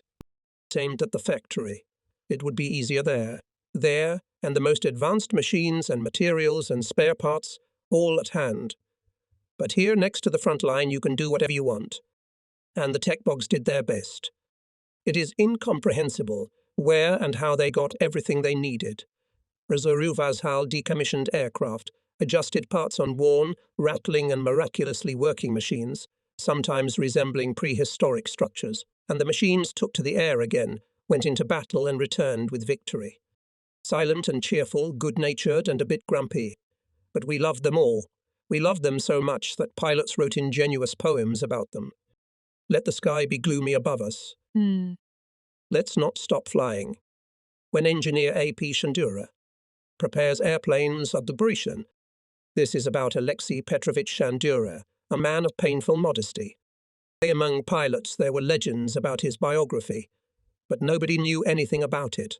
And so the squadron commander, when he was at headquarters, stealthily made a reconnaissance, and returning to the airfield, with a deliberately concerned look, asked the technician, "Why didn't you say anything, Petrovich?" "It's not good." "What are you talking about?" "What do you mean, what? It turns out that you fought in the East, and you are silent back in 1929. How do you know?" "No. So I know. Well, I fought. Or rather, I was in the same role, preparing airplanes. Of course, modesty adorns a man. But you were an aircraft technician of the glorious 19th Separate Aviation Detachment, Far Eastern Ultimatum." Shandura shrugged his shoulders. "Me. So what of it?" "The young should be told." "Why?" "Education on the heroics of the past." "What heroics I have?" Tell you what, Shandura, take my words as an order. I want to talk to you tomorrow. If it's an order, I'll do it. But what is there to talk about? How can we measure their daily heroic deeds? Motorists, engineers, technicians of the regiment, battle friends, our dear technicians. It is about them the front-line poet wrote poems. They still resound in our hearts. The day closes the radiant eyes. The time of daylight flights is over. And those I want to tell you about are still busy with their airplanes. The iron keys are jingling in the darkness. The blue evening has fallen to the earth. It's time to heal the wounds. On a dear, tried and tested machine. From the enemy's bullet every fresh mark. On every hawk must be mended. So that tomorrow at dawn and dawn again. The air squadrons will be sent out again. The pilot's skill will guide him to take off. Good luck to the pilot. He'll take to the skies with him the care of hard-working technicians. What only combat work we did not have to perform then. During the preparation and the beginning of the operation to liberate the Crimea, flying from the Caucasian airfields, we were scouting the coast, covered from the air landing forces and troops, assault and bomber aviation. And we not only fought in the air, we also performed the role of attack aircrafts, destroyed airplanes on airfields, vehicles and enemy's manpower. Not the variety of these tasks discouraged us. In the war, everyone does what is most necessary at the moment. The most difficult thing for us was in the other, the distance. After all, any airplane has a precisely defined range and fuel reserve, and what it cost us to fly at least to Feodosia. Firstly, in a straight line from the Caucasus, such a distance almost completely exhausted the range of our yaks. We were always connected with the actions of enemy fighters. They took off from Crimean airfields, could fight for a long time. After 10 to 15 minutes we had to either withdraw from the battle or doom ourselves to disaster in advance. After all, under the wing, the sea. Jumbakis is on fire. Jumbak is on fire. The voice in the helmet phones turned to shout. Jumbakis.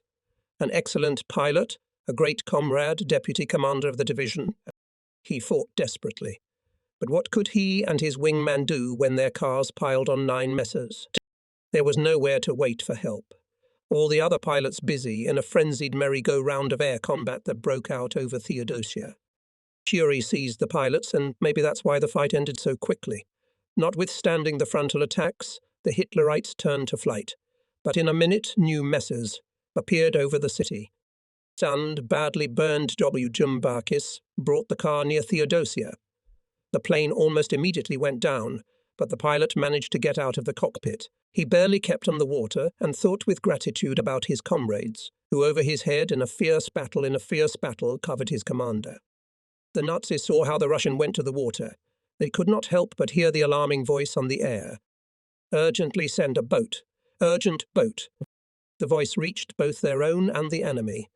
While our boat at full speed flew to the place of airplane crash, Hitlerites opened hurricane fire from the shore. The weather was surprisingly sunny, and the sea was visible for many kilometers. The messers rushed to the boat, but here too Jumbakis' friends stood in their way. They indeed fought to the last to save a friend. Here collapsed in the water, raising to the sky cascades of spray, cars Selyankin and Leontiev, remarkable, still very young air ace. They ran out of fuel, but as long as the planes obeyed them, they did not leave their commander in trouble. The artillery barrage from the shore was growing. In front of the boat stood a solid wall of fire, and from the heights of the fragile ship rushed to the fragile vessel more and more messers. But the gunboats did not turn from the course. The board in the holes on the tank fire knocked down the antenna, but it was still going forward, a small boat on the mast which proudly waved a flag with a blue border, sickle and hammer, pierced by shrapnel. War is war, and it's not without casualties. But when I think about the front comradeship, loyalty and friendship, I always remember that sunny day near Feodosia, a hurricane of fire, a small wounded boat going through hell, and 2 young guys who gave their lives for their commander. It seemed that it was not so long ago, January 31, 1944. That evening the telegraph brought a joyful message.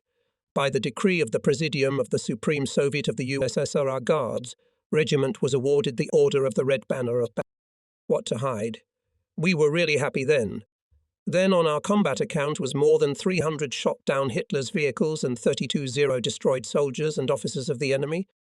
Yes, our times have changed. That day, January 31, the Soviet Inform Bureau reported, northwest and west of the town of Volosovo our troops continued to develop the offensive, and with battles occupied more than 60 settlements and railway stations Kitolka, Klenovo. Our troops came close to the city of Kingisepp and engaged in battle on the outskirts of the city. And now, in early April, we were fighting for the Crimea, and Inform Bureau reports breathed the fierce heat of the offensive, which no one and nothing could stop. In the operational bulletin of April 2, it was state. During April 2, the troops of the 1st Ukrainian Front, continuing the offensive, captured the district center of Stanislav region Kosov, the city of Kuti and the district center of Chernivtsi region Gertsa. To the south of Kamenets-Podolsk our troops fought offensive battles, during which they captured the district center of Chernivtsi region Novosilitsia and also occupied several other settlements and railway stations Vanchikopsi, Novosilitsia. On the Kishinev direction our troops, overcoming the resistance and counterattacks of the enemy, continued offensive battles and captured the district center of Rezina, as well as occupied more than 200 other settlements.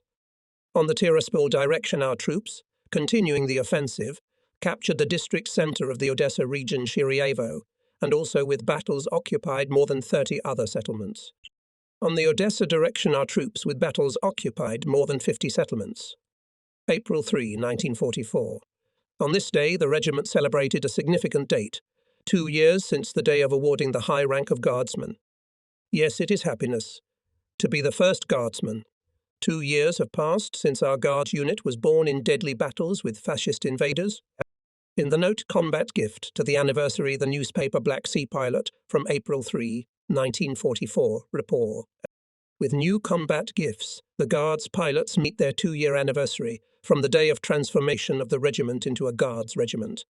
The day before yesterday, covering the attackers, Avdiivsi in air battles shot down 3 Messerschmitt. I look at my guys with pride. Here stands taut, pale from sleeplessness and endless flights, Captain Grib, hero of the Soviet Union. By today he has destroyed 14 enemy vehicles. Still worried. You can see on his face yesterday's difficult battle squadron commander, Captain Vasily Dobrov. His account is not small, 10 shot down Hitler's planes. And so almost everyone. I look at people and it makes my heart happy. Here they stand, seemingly so ordinary on the ground. Tarasov, Kologrivov, Rumiantsev, Voronov, Akulov, Lukinsky, Belozerov. But in the air they are gods. It hurts to the point of bitterness that today the fallen do not share the joy with us. There is no Berishvili, whose last blows were fatal for the enemy. There is no Spirov, Demchenko, Sikov, Makev, Mateviev. They are not with us in the ranks, but their blood is in the glow of the regiment's banner. Guards, order bearer. Yesterday, the Chief of Staff and I knocked up the dough. So the combat account of the regiment is impressive. Tanks, 99 cars, 540 anti-aircraft guns, 118 armoured cars, 17 soldiers and officers, up to 32,500, mortars, the 383, warehouses, 68, machine gun nests, 1288 shot down aircraft in air battles, 325 destroyed aircraft on the ground, 53 destroyed aircraft on the ground. I'm going forward.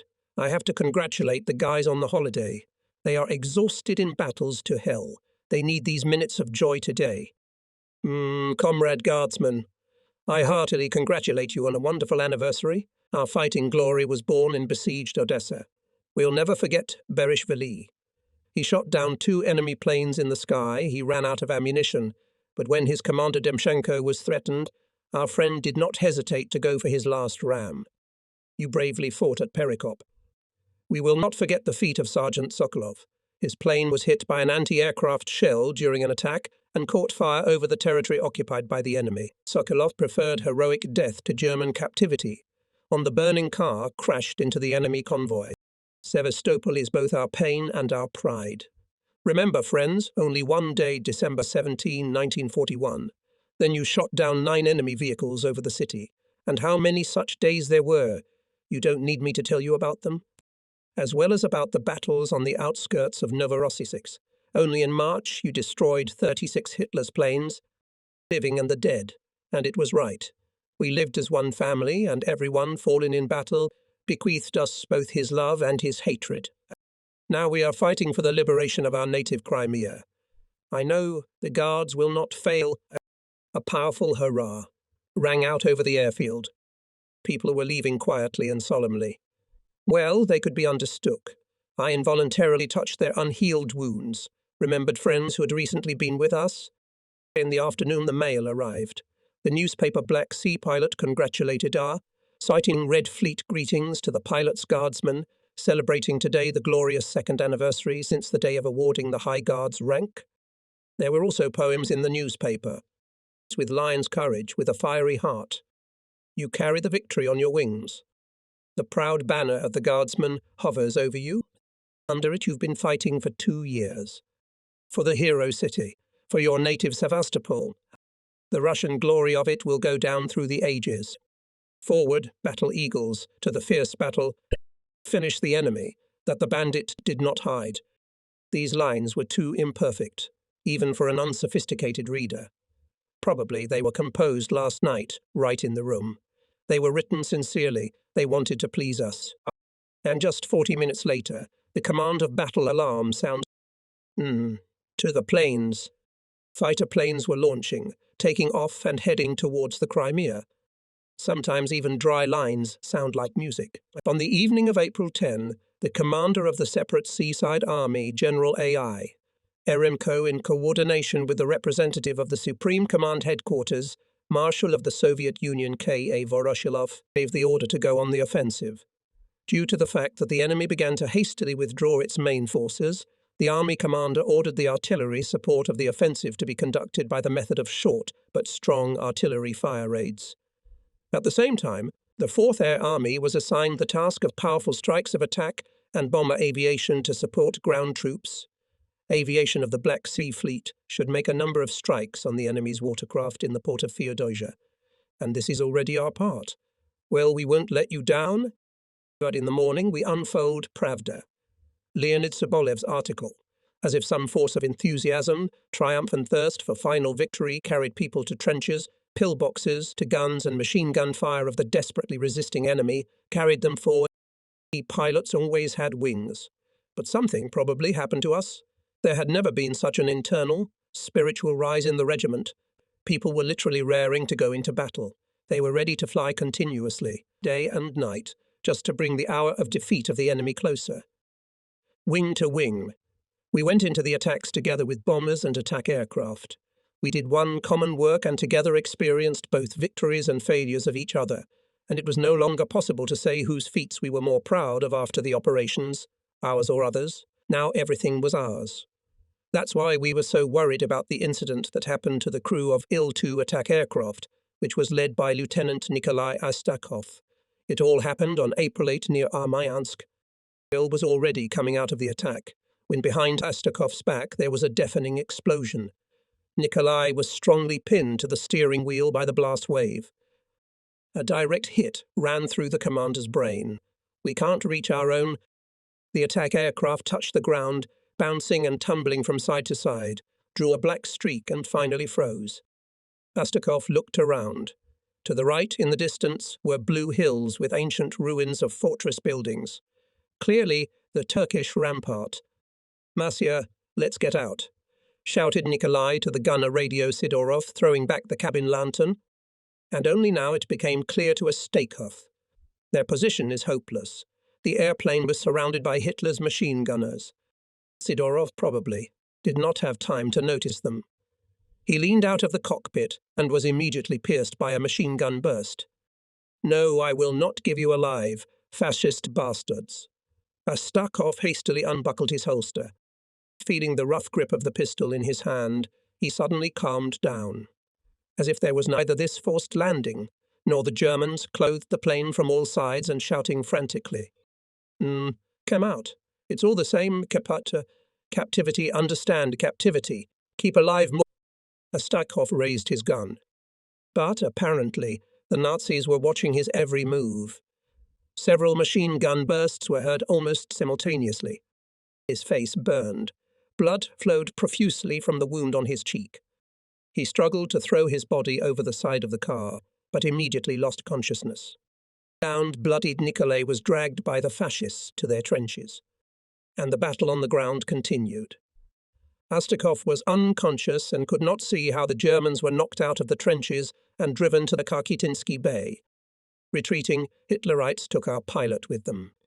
They did not abandon and did not shoot him even when the night came, and under the cover of it, the remnants of the defeated grouping of the enemy on everything that was at hand, boats, rafts, barrels, were getting to the other side of the bay, where cars were waiting for them. The already awake Nikolai was thrown into the back of the truck. 2 machine gunners sat next to him. Astakov saw that it was already dawn. Dawn, and realized that, with the beginning of a new offensive, he would certainly be killed. Indeed, soon our shells began to rumble around the vehicles. The car, where the bound pilot was lying, rushed out of the place and quickly began to leave. Behind it, Nikolai had time to notice. At full speed were several more German trucks. Aha, Draper 8. Astakov thought with satisfaction. "You won't get far." Bullets clicked on the body. The machine gunners instantly collapsed on the floor of the body. 2 yaks passed over the car. Adievsky, Nikolai remarked, and smiled sadly. Indeed, there was nothing more absurd than to die from a bullet fired by the hand of those who had always protected him. Astakov in battle, and now already quite their own, thought the pilot wistfully, when the cars approached the railroad sten. 6 Ilov attacked their column. "Dish was a tot," shrieked the Nazis and rushed scattering.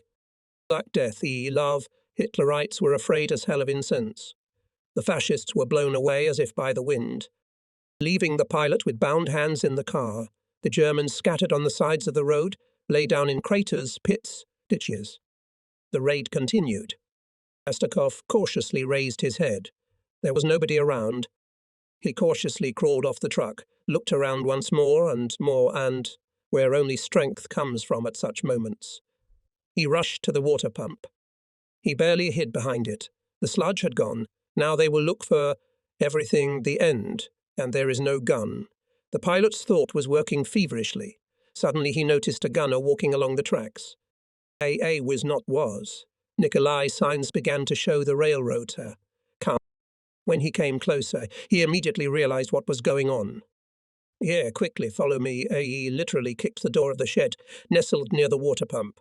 Sit quietly. Now, thou The gunman disappeared. Minutes seemed an eternity to Nikolai. Hitlerites were running along the tracks. He even heard. He didn't go far. He is somewhere here. Stakov understood a little German. The door of the barn swung open. That's it, it's over. But it was the gunner. He was breathing heavily. He must have run all the way. Get changed. Hurry up. And through to the pilot oiled pants and a quilted jacket, in which railroad workers usually do the black work. By nightfall, the switchman carefully led Astakov to his home. And 2 days later, machine gun bursts sounded outside the windows of the hut, a shout of hurrah, and Nikolai saw soldiers in their native Red Star caps running down the street. The station where the pilot was hiding was liberated. Where did you come from? His friend Boris Kianets goggled his eyes when Astakov appeared in his regiment. We've already buried you. No wonder, Nikolai replied cheerfully. I got away from the Germans, but my own almost swatted me twice. First, the Yaks from the 6th Guards went at me with machine guns. Thank God they didn't hit me. Then our brothers showed up in the Islas, and everything started all over again. You know, Boris was even more surprised, but I was leading that 6 Islas. You. Nikolai looked at his comrade, stunned. Me. What a friend, Astakov said uncertainly, and then rushed to Kientz and hugged him. And our troops had already landed on the Kerch Peninsula. There were battles for Kerch and Feodosia. Konstantin Alexeyev won his 19th victory over the Kerch Strait. His pilots shot down then 76 Hitler's machines. Their Dmitry Starikov only for a day killed 4 fascist planes that tried to prevent the crossing of our troops. All day on February 10, 1944, and in the following ones we fought the cruelest battles. Kologrivov shot down then Mi-109, Fektistov Fokker, Lukinsky, Kavorov, Kotov, Kotsunov, Kalashnikov, 1 Fokke 190 each. Voitenko shot a U-87 bomber at point-blank range. On the account of Grib, Tarasov and Agiev added 1 Messer each. Shepotchin, Akulov, and Parfenenko shot down 6 Mi-109s and 1 U-87. Such was the heat of these battles. I in those days also won my 15th victory. Even the junior officers and soldiers of the enemy realized that they were doomed. They were aware of the situation of the Wehrmacht and Romanian Royal Army troops in the Crimea, and ironically said that Crimea is the greatest prisoner of war camp in the world, with the only difference being that here you have to feed yourself and can move freely. The only opinion among the officers of the Romanian army is that the war is being waged against the national interests of Romania. Most officers understand perfectly well that after Stalingrad further resistance is pointless. Many officers listen to Moscow and London radio, are well aware of the situation at the fronts and believe that the situation is catastrophic for the German-Romanian alliance. Cases of simulated illnesses among officers and desertion of enlisted personnel increased. To characterize the low combat effectiveness of units of the Royal Romanian troops, it is worth citing an order captured by us from the commander of the 3rd Mountain Division, General Leonard Michalski. I have found with indignation and sorrow that when the enemy artillery and aviation subject us to heavy bombardment or tanks cut into our fighting order, despite the existence of orders to resist, without thinking about withdrawal, there are cowards and scoundrels among us who betray their families, their homeland and run away, calling it in French withdrawal. And against the background of fear and cowardice of the doomed, even brighter, shone then the feats of Soviet pilots. Marshal of the Soviet Union Andrei Ivanovich Eremenko saw everything on the front roads, and it seems he could not be surprised or amazed by anything, but he was shocked then courage and dedication with which our pilots fought for the sky of the Crimea.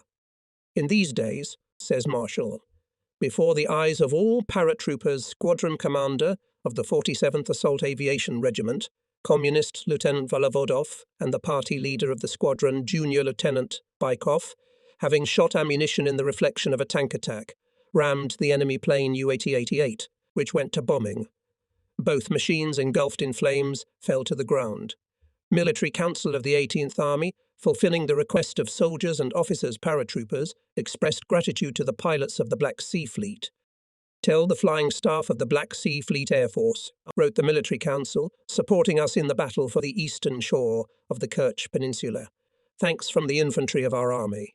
The pilots gave us great help in repelling 37 counterattacks of the enemy with tanks, she undertook during 2 days. The names of Lieutenant B.N. Volovodov and Junior Lieutenant V.P. Bykov, who rammed a German U-8088 airplane, we will write down in the lists of heroes of our army. There were hundreds of such heroes. They just fought, not thinking about glory." When my friend Colonel Ivan Stepanovich Lyubimov was asked, "How many heroes are there in your Red Banner regiments?" he shrugged his shoulders perplexedly. "What do heroes have to do with it? We have no cowards, and we have no right to fight badly. We are liberating our native land, do you understand this?